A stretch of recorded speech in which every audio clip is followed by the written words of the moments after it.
Good afternoon, folks, and welcome to Luscious Ladies Lunchtime Live. 5 minutes late. My fault. Sorry about that, folks. And I can't even blame being late in bed or watching the football because I didn't. So, but I know a lot of you did. So I am joined, as usual, by the lovely Jessica. Good afternoon, Jessica. How are you? Hello, I'm very well, thank you. Good to chat. Yeah, we're looking forward to it today. And of course, our wonderful Lucy, aka Lubaloo. How are you doing, Lucy? Yeah, hey, yeah, I'm brilliant. Yes, how are you? Yeah, I'm good, thank you. It's been a bit of a hectic, crazy morning, but in a good way. So that's all right. Yes. So we decided, didn't we, that we were going to talk about the football. Obviously, no clue when we decided this what the outcome was going to be. Mm-hmm. So first question has to be, I've just shared with you that I didn't watch it live. So ladies, did you? Yep. Yes, you did. Tell us about your experience. We all kitted out. Well, do you know what? I just went and grabbed a red and white T-shirt out of my wardrobe just because I've been decluttering about 2 hours before and thought, and I wasn't really watching it anywhere. But like my husband was out and everybody was like out, but my Martha likes being in a routine before going to school, so she wanted to be at home. So then I quickly then text like my friend and my sister-in-law. They came round and watched it, and yeah, it was I don't know, it was a bit like kind of slowy. We were just chatting, be honest, when in the kind of the first bit. And then obviously penalties is just so stressful. But then I had an 8-year-old crying her eyes out at 11:30 at night because she was so upset, and I wasn't prepared for that because I didn't really think that she would take on all that kind of the feelings from the players and the crowd. So She went to bed in tears and woke up again in tears this morning. We've had to drag her to school. Wow, that's quite a reaction for somebody so young, isn't it? Yeah. And I think we need to we'll come back and revisit that. So Jessica, what about you? Did you watch it? I didn't watch it. We should get people to put in the comments whether they watched it or not, because I didn't. I'm a no listener. I'm not a big fan. I've never really understood the game, which is really bad, I suppose, as a pastime. But no, I was just saying earlier on to Lucy, it's really funny. I knew exactly how the game was going though, because where I'm with my mum at the moment, they live opposite a pub. So basically 8:03 happened, and the noise was unbelievable. And my husband just turned to me and went, "They scored," because it was just like we didn't actually have to check anything. We could just literally go by the noise. Yeah, we did exactly the same. So we weren't watching something else in the living room, and I live on a cul-de-sac, and of course our community WhatsApp was going bonkers, but we weren't on that. We just heard the roar, and my daughter just went, "Yeah, they've scored." We just carried on. It was all I was worried about last night. That's really awful. My thing last night was that I needed to get my son to sleep because he's in the front bedroom by the pub before they started the kickoff. I was just like, please go to sleep, because once he's there, he's dead to the world. But before that, I was thinking, go to sleep, please, before 8 o'clock today. And did he? He did. He was all right. We faked it yesterday. We faked an early dinner. Which he, because he can't read the clocks properly yet. So, of course, it's very much like, it's bedtime an hour early. But it worked. So let's go with that. Brilliant. So let's delve back into just the fact that your little one at that age kind of took on the whole energy and the disappointment, because I'm guessing she's not the only one and you're not the only parent who's had to manage and handle that. I know the schools were talking about letting them have a later start, so they didn't have to be in quite as early. Yeah, and she did this morning because she doesn't get up early anyway. She loves a bedtime. She loves a bed in the morning. But then so we let her watch it because we knew that she could go in at 10 o'clock today. And at the beginning, all the way through the match she was watching, she was watching it, but it was just the kind of the stress of it all at the very end to then the emotion. But she is very in tune with feelings. So it weren't just, oh, they're all crying. Like, she just totally was genuinely heartbroken. Wow. I couldn't believe it. I was like, but then Martha, she's 11, she was like, oh, get over it. Lots of sympathy going on then. Get over it. I want to go to sleep because I'm at school in the morning. Martha couldn't get her head round that the high schools weren't allowed to go in later. It was just the younger ones. But the high schools, they go to bed later anyway, don't they?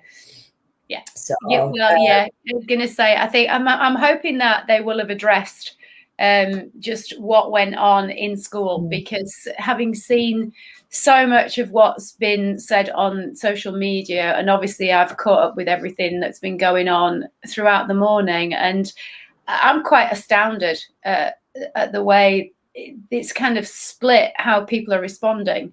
And I just, I'm not gonna go into the whole racist side of things and the comments that people have been going out with, except to say I'm just shocked that in the 21st century, that in this day and age, that I don't think that we've moved forward. And if anything, I think we're moving backwards. Or is that just me? I don't know. I mean, I've not looked at any social media this morning, but I'll be honest. But I could imagine. I don't know.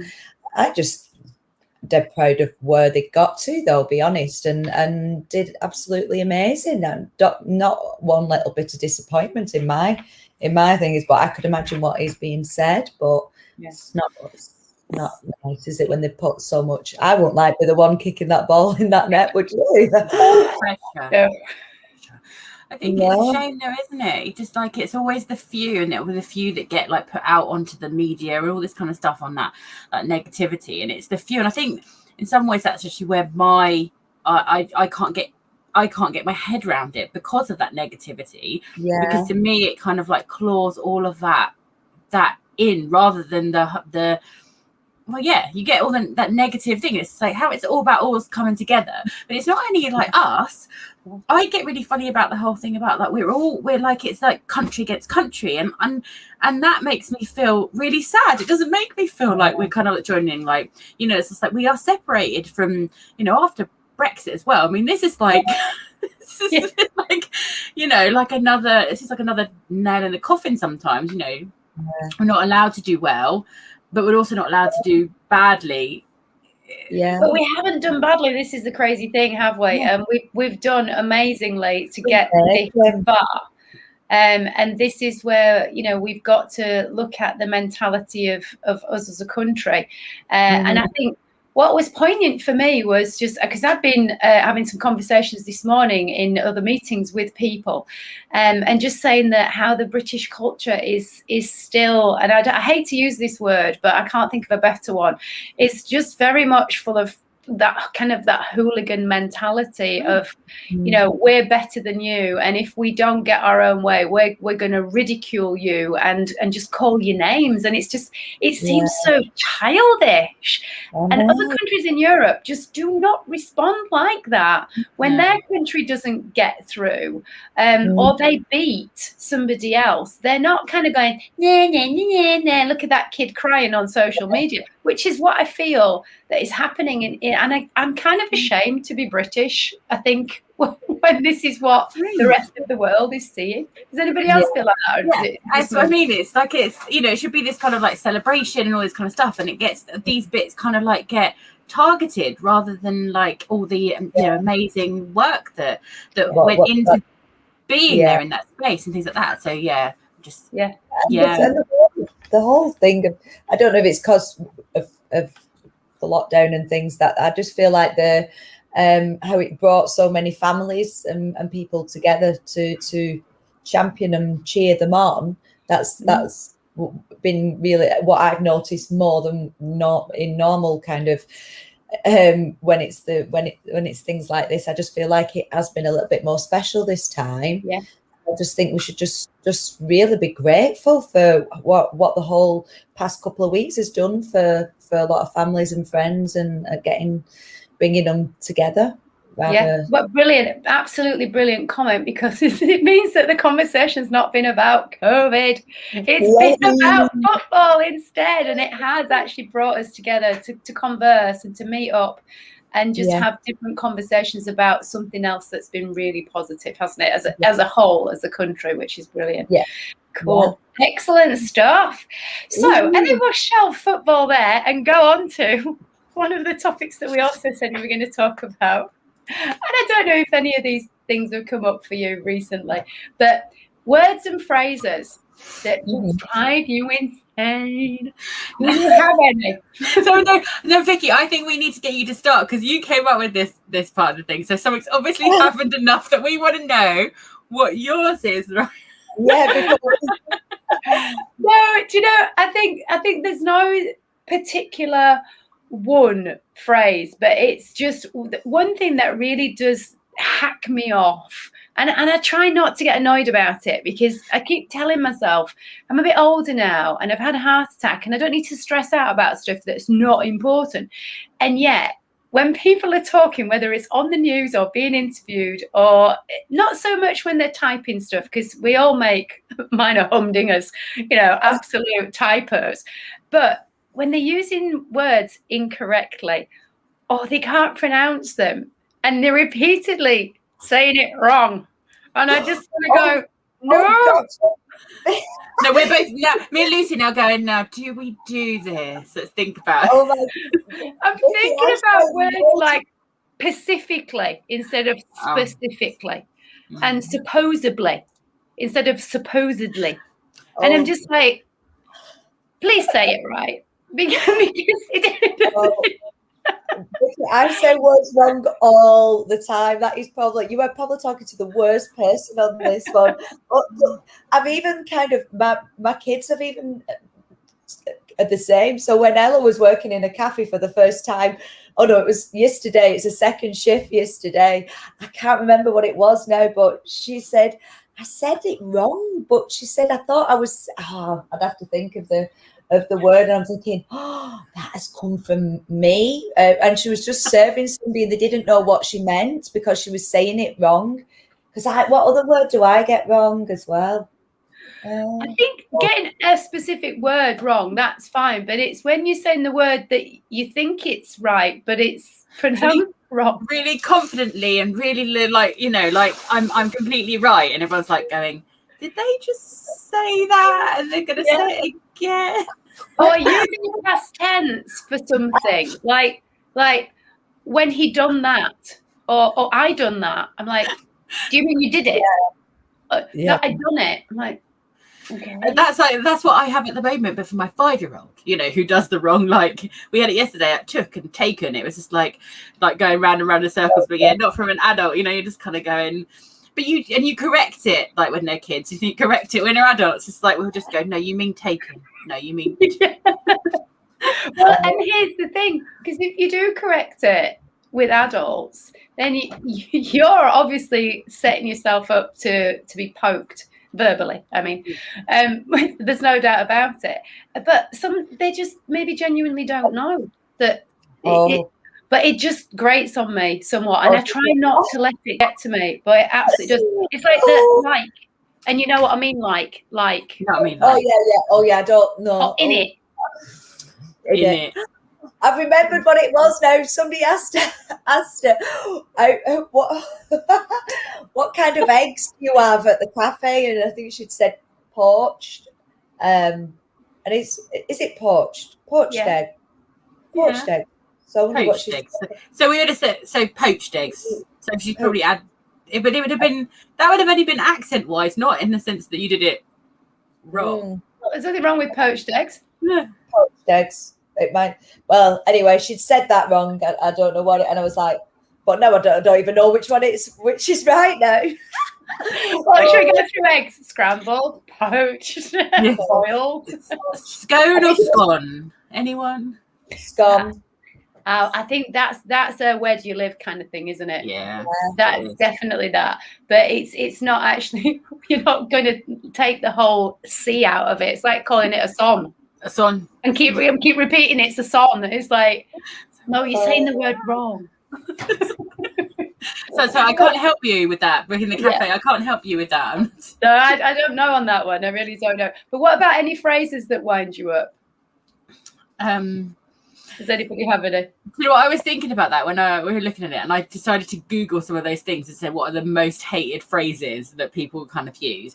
And one of them actually did resonate with me, which I thought was really interesting. I didn't think it would. And that was, I actually wrote it down so I remembered it. Where did you last have it? Oh, yeah. Because it always is. If I knew where that was, I know where I had it. And when I read it a minute ago, I went, that's one of mine. That's one. But the thing is, I hate it, but my dad is rubbish with putting things down, and it comes out of your mouth without you even realizing. And I do it back. But where did you last have it? To give us I mean, I know the idea is to give you some idea where to start the search. Yeah. But it is a bit of a weird thing to say, right?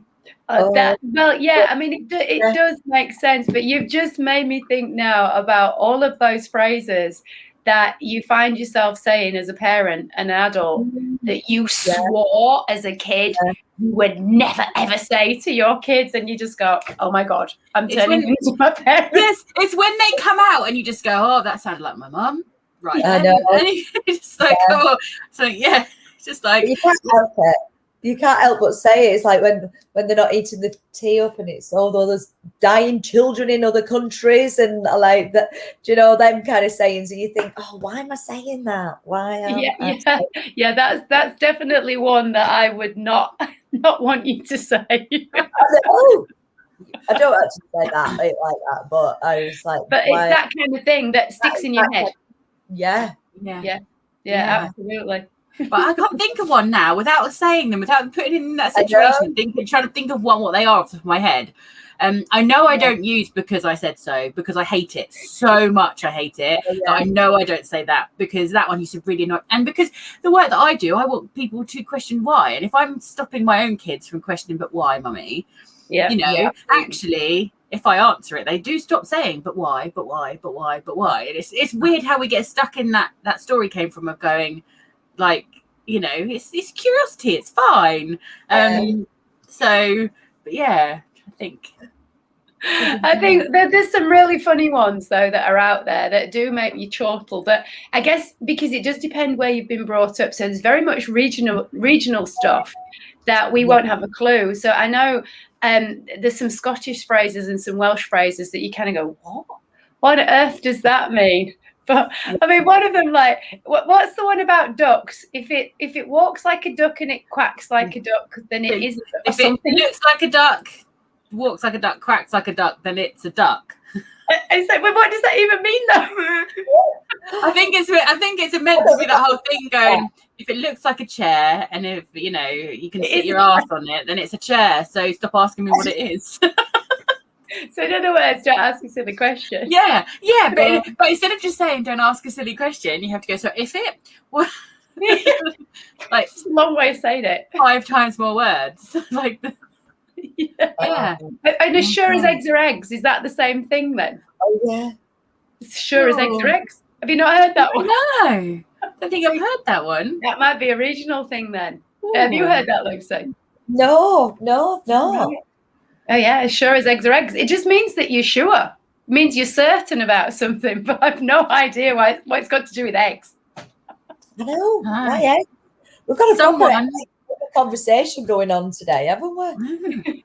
Someone somewhere chose eggs. Like, is it first the chicken or the egg? You know, it's all about the who absolutely knows. I have no clue on that one. No. So what would be really nice though, if people are watching on replay, if you have got some phrases or sentences that absolutely drive you bananas, we'd love you to share them with us. Because it's like anything. When you did one, drive me bananas. What? Oh yeah, drive you bananas. Karen's on here, and I'm sure she'll have some kind of. Yeah, we'd love to. You don't even realise you're saying them. Sorry, Vicky, carry on. That just made me laugh because you said that. I was just like, yeah, no, well, this is how ingrained they are then in our kind of vocabulary. Because drive you bananas or drive you up the wall. That's another one, isn't it? I say that a lot. I do say that a lot. Exactly. Which, I mean, they're not logical, but the joy of a lot of these is that they do actually come from somewhere. And when you look at the background to some of these, it's actually quite fascinating. So, like, there's no use crying over spilt milk, or it's like shutting the gate after the horse has bolted. All of those things are based upon actual little stories, and you kind of go, oh, okay, no, it makes sense. So there's a whole kind of reason why we do actually come out with these sayings. It's just that over time, they morph into meaning something different, and then you're like, what? Get rid of the context. It's Chinese whispers of sayings before you realise what they actually mean. Yeah, absolutely. Yeah, definitely.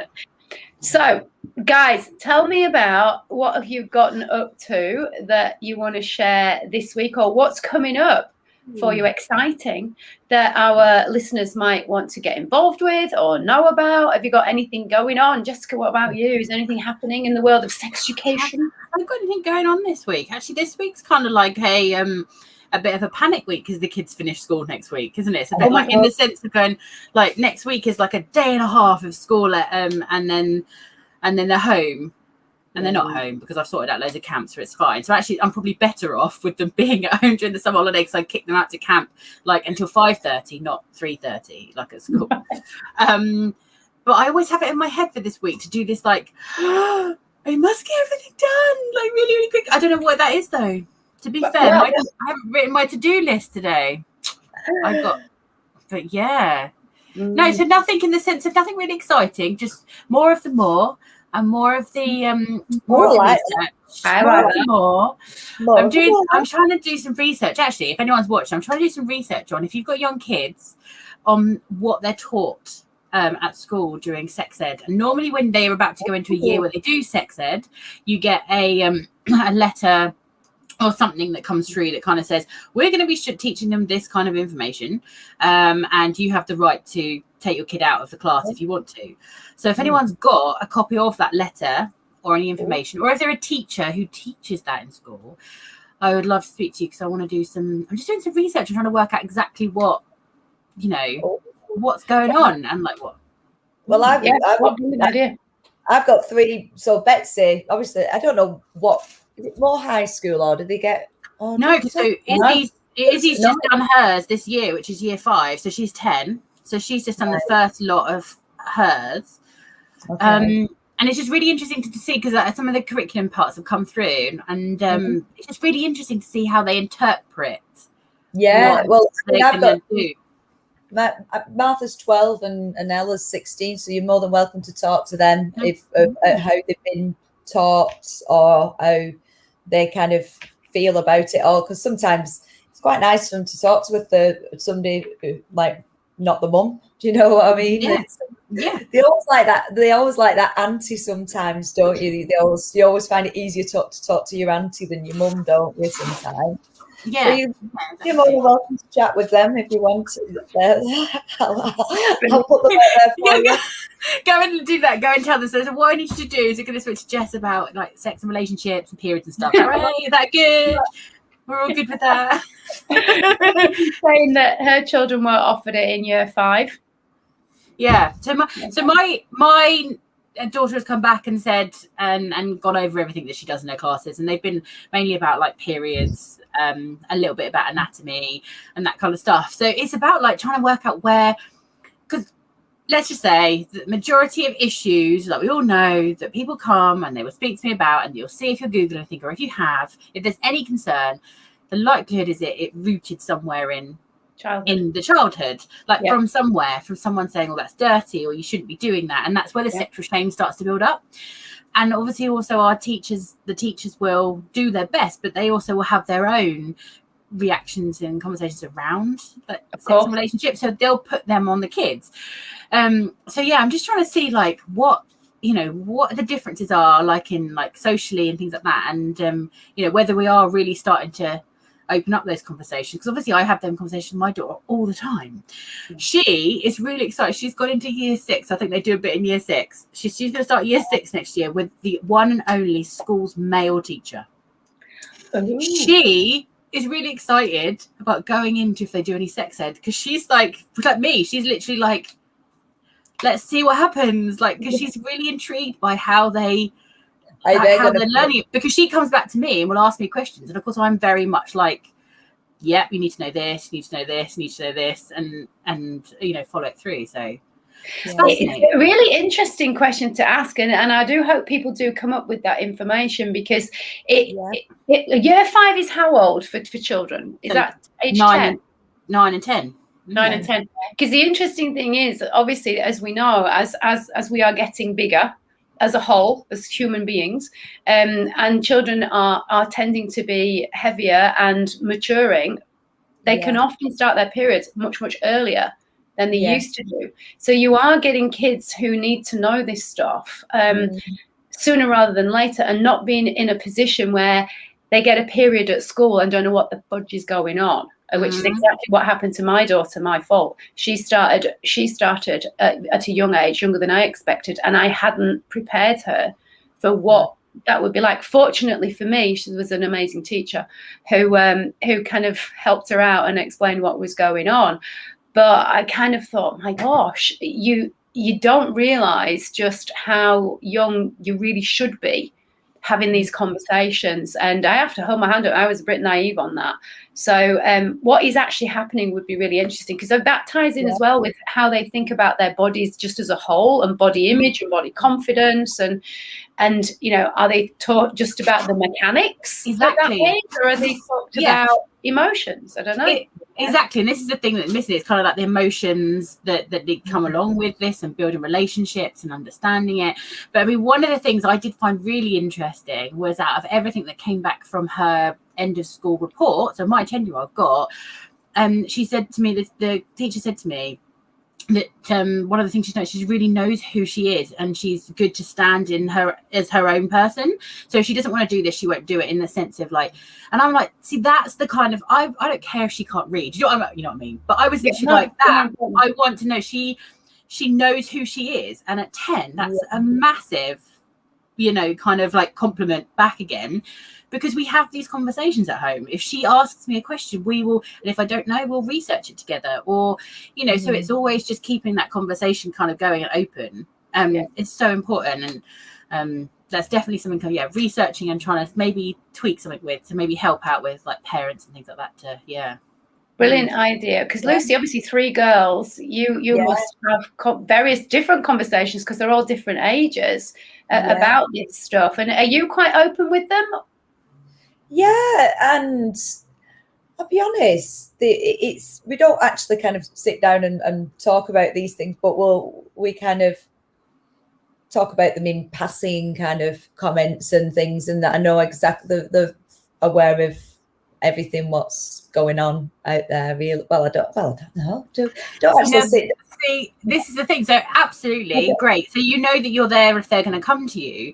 But what's really interesting is the same thing I say, like to couples, like when they're, you know, they make kind of like not only just assumptions, but I always thought that I spoke to my husband about our relationship and our sex life, until someone pointed out to me, do you really? And it's the same we do with the kids. You know, we might glaze over it without realizing. We might not kind of like make that last fit, that last kind of ending the conversation to allowing them to keep it going.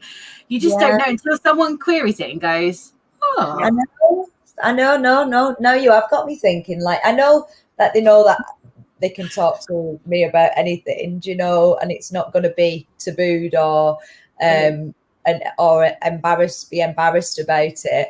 We're kind of quite laid. Well, what would you say? You laid back on this, but we're open to conversation. But and then it is that knowing that we are there if they need us. But we don't actually kind of like sit down and say, right, come on, let's talk about sex. You know what I mean? I think that's very kind of old school. You kind of see it in TV programs. I don't think that's the reality for people. comes up in conversation and you just deal with it when it comes up, don't you? Yeah. So it's not the birds and the bees, and actually, you know, it's not. And one of the things I will say to people is actually, you know, when's the best time to speak to your kids about it? And it's like, well, it is when they raise something, but you have to look out for all those times when they're kind of on the edge of it. So you have to kind of force that conversation out and things like that. So it is definitely you know, but what's really important, as long as you're comfortable, you know, talking about it and you know, and all that kind of stuff, and have an open household for that, then that's like really, really like important thing to do. Absolutely. I mean, I think. Go on, sorry, Lucy. No, I'm just reading the comments. Karen's saying that they need to tell them more, and then they do talk about. Yeah.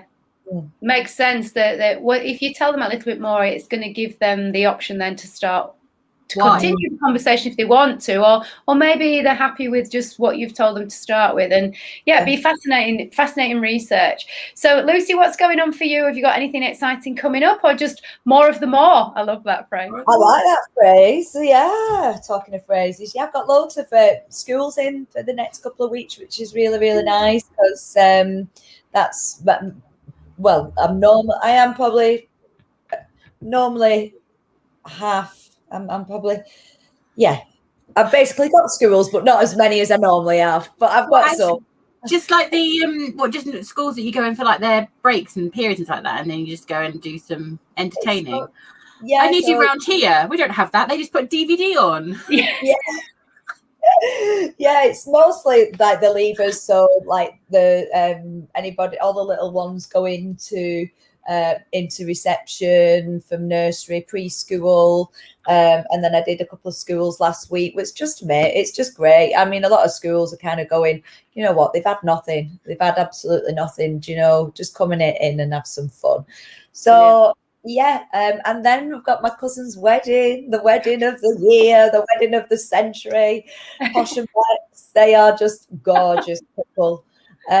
She's special. She's the youngest of the Cheetham girls, so that's happening on Sunday. Oh, soon. Yes, so it's total detox this week now to look absolutely fabulous on Sunday. I'm sure you will. Outfit all sorted. Yeah, I like going somewhere knowing that you've been really good all week and feel great, because we've all got a new outfit, and we're all, well, I say that mine's gone back and I've got another one coming. So is this going to be a mask-free wedding, and has she been able to invite the people that she wanted to? Has it still been restricted numbers? No, it's 100, so she can't have her evening guests, but we're all sat down, and the day after the restrictions it'll get lifted as well, don't they? So I think it's going to be one of those kind of, be a little bit good. Pick the bit. I know we haven't got time to touch on the restrictions being lifted, because we touched on it anyway last week, didn't we? So just before we wrap up, folks, because time just flies, we've already gone on for 30 minutes. I don't know where it's gone. Is there anything that you would like to a pearl of wisdom, a saying, or a phrase that you want to leave people with before we wrap up for today? More of more. More and more. More and more. That's going to be the phrase of the week now. Love it. Ladies, as usual, it's been an absolute delight and a joy to have a conversation with you again. For those of you who are listening on the podcast or on the replay, I hope you enjoy our conversation. And if you do want to get in touch with us, our links are available to you. We would love to hear from you, to have a conversation, to just listen to your comments that you may have about what we've shared.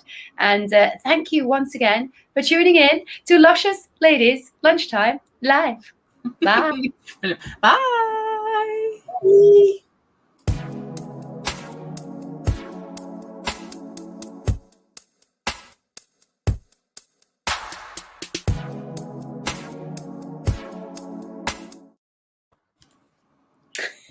Hey.